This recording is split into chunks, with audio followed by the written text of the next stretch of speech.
मिले। कुरुक्षेत्र में यज्ञ हो रहा था। बोले रुक्मिणी आदि रानियां भी आई थी, राधा आदि गोपियां भी आई थी। रात्रि में रुक्मिणी गई और राधा जी को गरम गरम दूध पिलाया। बोले गरम गरम पी लीजिए। राधा जी ने भी कहा ठीक है, रुक्मिणी जी इतने प्यार से दे रही तो पी लेती हूं। रुक्मिणी जी ने दिया और राधा ने पी लिया। जब रात को रुक्मिणी जी भगवान कृष्ण के चरण दबाने लगी तो जैसे उनके हाथ चरण में पहुंचे तो कृष्ण जी के मुंह से निकला ओह। रुक्मिणी बोली क्या हो गया प्रभु, आपके चरणों में कोई चोट लग गई, कोई दर्द हो रहा है? बोले नहीं रुक्मिणी, बात ऐसी है मेरे पैरों में छाले पड़ गए। बोले छाले? कहां गए थे आप जो छाले पड़ गए? बोले मैं कहीं गया नहीं था, अभी अभी अचानक मेरे पैरों में छाले पड़ गए। बोले क्यों? बोले रुक्मिणी सच बताना, तुमने मेरी राधे को गरम गरम दूध पिलाया था ना? राधे ने तो गरम दूध पी लिया, लेकिन तुमको नहीं मालूम कि राधे के जीवन में, रोम रोम में, श्वास श्वास में, हर श्वास में, उनकी आत्मा में, मन में, बुद्धि में, इंद्रियों में केवल मैं ही समाया हुआ हूं, मेरे अतिरिक्त कोई और नहीं। राधा ने तो दूध पी लिया, राधा के मुंह में छाले नहीं पड़े। छाले किसके मुंह में पड़े? मेरे चरणों में पड़े, क्योंकि मेरे चरण राधा के हृदय में विराजमान है। राधा वो तत्व है, वो तत्व है जो कृष्ण से अलग नहीं है। कृष्ण तत्व का नाम, आत्म तत्व का नाम ही राधा है, राधा है। हम लोग कहां देखते हैं परमात्मा को कि इसमें भी है, इसमें भी है, सब कहते हैं सब में भगवान आए, चाहिए सब में भगवान आए है? लेकिन सब में भगवान अगर है तो आपका व्यवहार क्या है सबके प्रति? भगवान का व्यवहार है आपके अंदर? अगर सब में भगवान है तो हमारी वाणी बदल जाएगी, हमारा व्यवहार बदल जाएगा, हमारा कर्म बदल जाएगा, हमारा आचरण बदल जाएगा, सब कुछ बदल जाएगा।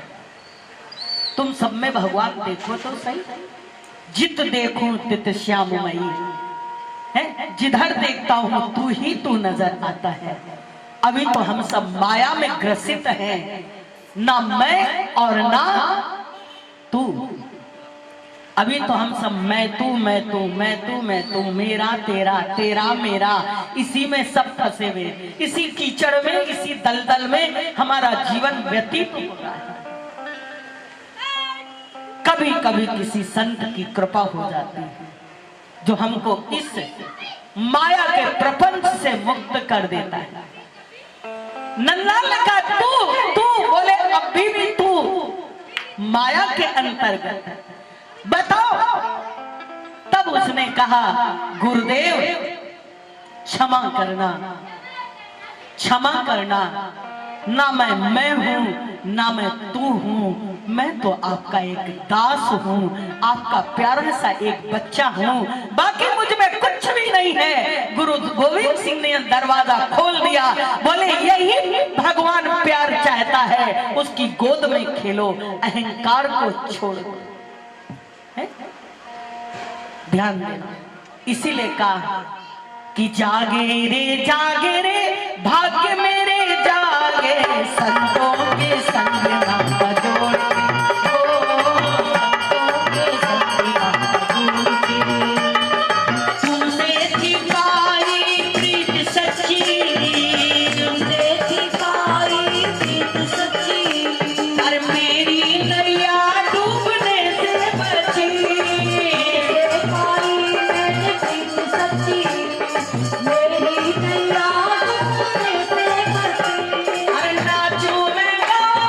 सब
बैठा रहता है, कई बारी मन के साथ शरीर भी भाग जाता है।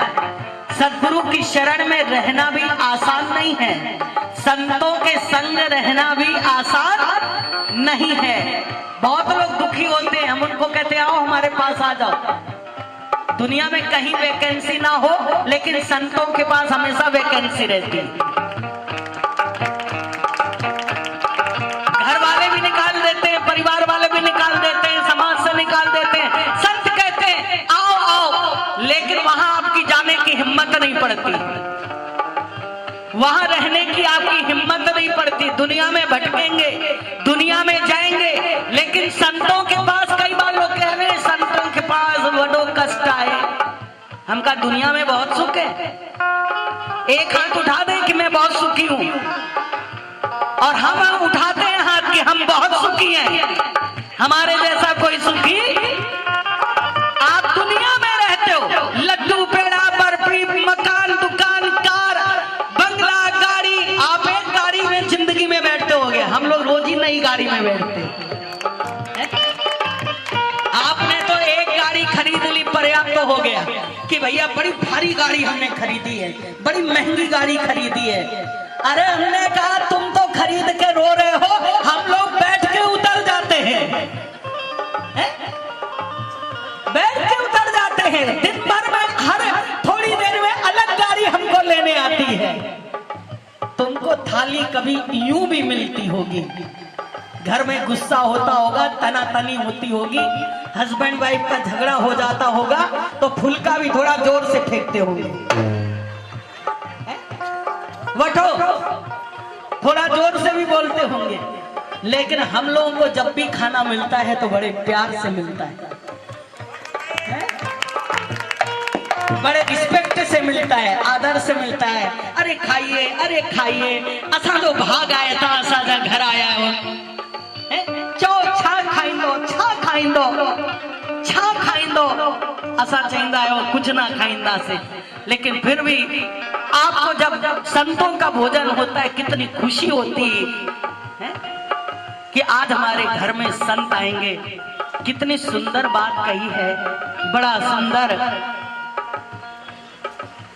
बड़ा सुंदर कहते हैं। मुझे आंगन में आ सतगुरु तोल नैन बिछाया,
खुशी